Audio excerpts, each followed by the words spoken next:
सरकारलाई तपाईको रणनीति थाहा भए सरकारले कतै तपाईले झुक्कन त खोजिरहनु भएको छ तपाईहरुले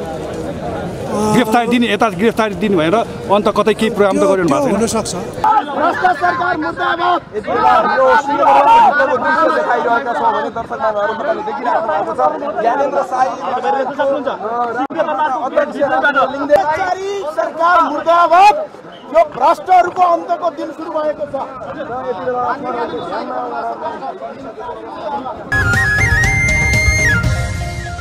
मिथिला नेपाल टेलिभिजन सबैको लागि सधैँको लागि।